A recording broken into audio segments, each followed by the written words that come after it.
Bonjour à toutes, bonjour à tous. Voilà, nous sommes à quelques jours maintenant du second tour de l'élection présidentielle 2022. La dernière fois, au premier tour, nous avons été un certain nombre à nous déplacer dans les bureaux de vote. Une participation un peu plus élevée que celle espérée, mais évidemment un petit peu plus basse que la moyenne nationale, environ 4 points et quelques, ce qui s'explique assez facilement par une surreprésentation de l'électorat jeune, qui est l'électorat qui s'est le moins déplacé pour cette élection présidentielle, comme à chaque scrutin depuis plusieurs années. Au-delà de cet élément important que nous devons avoir en tête si nous voulons continuer à faire vivre notre démocratie, le résultat aux ULIS est évidemment différent de ce que nous avons vu à l'échelle nationale. Il se traduit cet attachement qu'a la ville des Ulis et l'électorat ulyssien aux valeurs de la gauche, évidemment, à cette capacité de monter des politiques publiques de plus en plus solidaires et de défendre des projets qui ont des objectifs ambitieux pour la gauche, pour l'écologie, pour la justice sociale, des idéaux et des valeurs qui ont porté haut un candidat de la gauche lors de ce premier tour de l'élection présidentielle. Malheureusement, le second tour ne sera pas seulement qu'aux Ulis et les électeurs français ont fait un choix, celui de porter Emmanuel Macron, le président actuel, et Marine Le Pen, la représentante du Rassemblement national, au second tour de l'élection présidentielle. Vous avez un choix à faire, moi aussi j'ai un choix à faire pour ce second tour. C'est un choix individuel qui est difficile.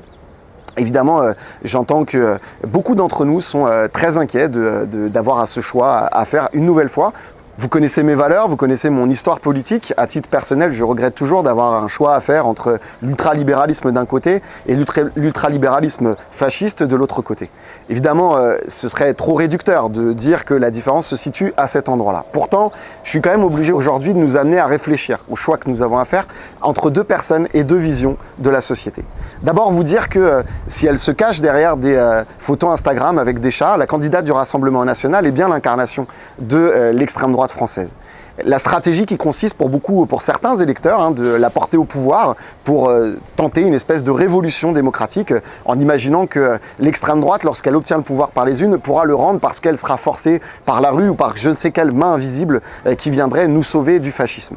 Je le répète à chaque fois, et l'histoire nous l'a prouvé, c'est ce que nous devons toujours avoir en mémoire, à chaque fois que l'extrême droite a pris le pouvoir par les urnes, elle s'est toujours organisée pour garder ce pouvoir.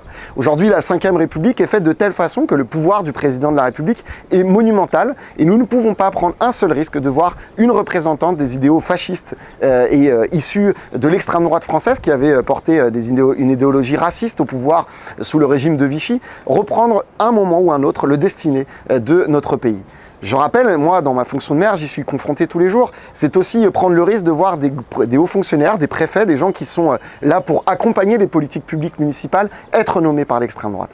Ce risque, nous ne pouvons pas le prendre décemment. Et c'est aussi pour la raison pour laquelle je porterai, non pas par conviction, mais par obligation, le bulletin Emmanuel Macron au second tour dans l'urne. C'est mon choix personnel. Je sais que je n'ai pas de leçon à faire à l'électorat. Je vous encourage par contre à avoir une vraie réflexion sur ce que représente le risque d'avoir Marine Le Pen au pouvoir. Un exemple pas très lointain, vous êtes nombreux et nombreux à connaître la Hongrie et sa capitale Budapest. Celui qui est au pouvoir actuellement s'appelle Orban. Il s'est organisé pendant de nombreuses années, lorsqu'il a pris le pouvoir, à le conserver. Et donc vous avez un élément très simple à avoir en tête. Sur les chaînes publiques, la parole de l'opposition s'est limitée à 5 minutes pendant la dernière campagne nationale.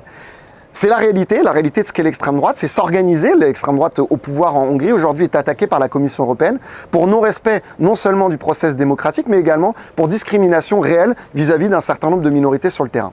Le programme que défend Marine Le Pen, s'il peut être caché derrière des petits chats sur Instagram, c'est toujours le même. Utiliser le poids du référendum, par exemple, et la légitimité populaire pour mettre en place des outils qui supprimeront ces contre-pouvoirs, ces forces intermédiaires qui font qu'une démocratie est équilibrée. Je rappelle qu'en Hongrie, le pouvoir a été particulièrement attaqué sur l'indépendance de la justice. Nous devons faire attention à cela. Et je vais vous donner un exemple parce que vous avez été nombreux à me dire que pendant cette campagne, vous n'avez pas apprécié le traitement médiatique qui avait été accordé à bon nombre de candidats. Dans le programme du Front National, du Rassemblement National, il y a un élément que nous devons avoir en tête. La privatisation de France Télévisions et des médias publics. Qu'est-ce que cela veut dire? Ça veut dire que demain, on laissera la chance à Bolloré, par exemple, de s'emparer de médias qui sont aujourd'hui des médias nationaux. Aujourd'hui, nous avons déjà un temps de parole surexposé pour des candidats d'extrême droite, c'est le cas par exemple d'Éric Zemmour, sur certaines chaînes privées. Si demain, nous voulons pouvoir conserver un temps de parole équitable sur les médias du service public, mais aussi la pluralité des opinions qui sont exprimées dans ce pays, qui sont nécessaires avant une élection présidentielle ou n'importe quelle autre élection, nous devons garder un service public de l'information. Et ça, c'est quelque chose que le Front National, le Rassemblement National, continuera de taper et aura à cœur de détruire complètement. Le programme qui est celui du Rassemblement national, évidemment, il est dangereux. Évidemment, il doit nous encourager à faire attention, à ne pas laisser une chance à ces groupuscules d'arriver au pouvoir. Je vous donne 3 éléments sur le climat actuellement qui m'inquiètent énormément sur la capacité d'un État à répondre demain à la menace fasciste. Vous avez depuis quelques jours notamment des organisations comme les Zouaves ou le GUD, qui sont des formations d'extrême droite, qui sur le terrain n'ont pas de mal à aller par exemple à l'entrée d'université pour fracasser le crâne d'autres étudiants qui font des grèves ou des blocus. Ça, c'est l'extrême droite. C'est l'extrême droite aussi qui, il y a quelques jours, a abattu un rugbyman dans le dos d'un coup de pistolet parce que celui-ci avait défendu quelqu'un qui était en train de se faire humilier dans un bar à Paris. C'est l'extrême droite, ce sont des soutiens de Marine Le Pen qui aujourd'hui s'organisent aussi dans la rue pour continuer à pouvoir prendre le pouvoir. Je m'inquiète également de savoir que demain, l'extrême droite au pouvoir aura la libre possibilité de donner des ordres politiques à une police. Et ça, nous ne pouvons pas prendre le risque. Nous avons besoin de nous concentrer sur ces éléments-là. Pour autant, je vous l'ai dit tout à l'heure, c'est par obligation que je voterai pour Emmanuel Macron. Et je parle de mon choix personnel. Par obligation, évidemment, parce que je ne suis pas d'accord avec la politique qui est menée par le président de la République et le gouvernement depuis plus de 5 ans. Je ne suis pas d'accord non plus avec le programme que celui-ci déploie depuis plusieurs semaines. Quand je pense notamment à ce qu'il prévoit pour les allocataires du RSA, la réforme du chômage, ce qu'il prévoit sur la retraite à 65 ans, ce qu'il prévoit globalement sur ses politiques de sécurité. Et vous le savez, je combats depuis des années pour que notamment aux Ulysse, on puisse avoir prise de conscience des organismes gouvernementaux sur les nécessités de revoir des services publics de l'État imprégnés sur le terrain. Pour autant, je ne peux pas comparer les deux qui sont aujourd'hui incomparables. Le président de la République actuel, sur l'aspect démocratique, il y a des choses qui m'inquiètent, mais par contre, on peut toujours lui exprimer notre désaccord. Je vous rappelle que nous avons une vidéo il y a quelques jours où un citoyen pouvait dire au président de la République en face à face que celui-ci était nul. C'était une appréciation personnelle, sans doute pas très pertinente, mais pour autant, il pouvait le formuler. Ça, c'est ce que nous permet aujourd'hui notre démocratie et ce qui nous permettra plus demain la démocratie si elle est dirigée par un candidat de l'extrême droite. Nous ne pouvons pas prendre ce risque. Nous avons besoin de nous concentrer sur l'essentiel. Nous aurons 5 ans de lutte, 5 ans de combat pour reconstruire, et c'est à titre personnel que je vous le dis, une gauche capable de s'unir et d'accéder au second tour de cette élection présidentielle et une fois pour toutes de changer nos institutions.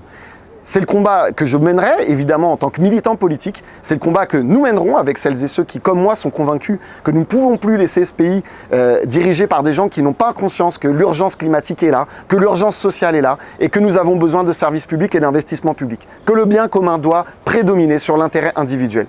C'est l'engagement que je prends devant vous en tant que militant, c'est l'engagement que nous devons prendre ensemble, mais c'est évidemment un engagement qui passe par un vote, par obligation, au second tour de cette élection présidentielle pour le candidat Macron, le candidat président, parce que nous devons à tout prix éviter que notre démocratie tombe dans les mains de l'extrême droite française. Je vous remercie, je vous souhaite évidemment de faire votre choix en conscience, de réfléchir, de prendre le temps de lire, peut-être pas les programmes parce qu'ils sont la plupart du temps édulcorés par des photos de petits chats ou autres, mais je vous encourage à regarder, il existe tout un tas de médias indépendants qui aujourd'hui vous apportent des informations essentielles. Faites attention à ce que vous trouvez sur les réseaux sociaux, vous le savez, j'ai bien conscience que nombre d'entre nous nourrissons aussi de ce que nous voyons de temps en temps sur nos réseaux sociaux, mais ça mérite souvent d'avoir une relecture, de voir qui a écrit cela, d'où cela provient, de prendre le temps de la réflexion et surtout de prendre le temps de vous dire que le choix stratégique de porter l'extrême droite au pouvoir, c'est toujours traduit dans l'histoire par une seule chose. Lorsque l'extrême droite arrive au pouvoir, elle ne se met d'accord que sur une chose, c'est comment elle fait pour le garder. Et croyez-moi, elle sait le faire. Soyons conscients de cela, gardons en tête que c'est un choix personnel, mais surtout un choix collectif que nous avons à faire pour notre société. Je vous souhaite de voter en conscience et sachez-le, pour toutes celles et tous ceux qui demain auront à cœur de reconstruire une société plus juste, eh bien vous pourrez me trouver à vos côtés pour accompagner un mouvement qui, je l'espère, aura l'occasion de présenter un programme ambition pour les prochaines échéances électorales.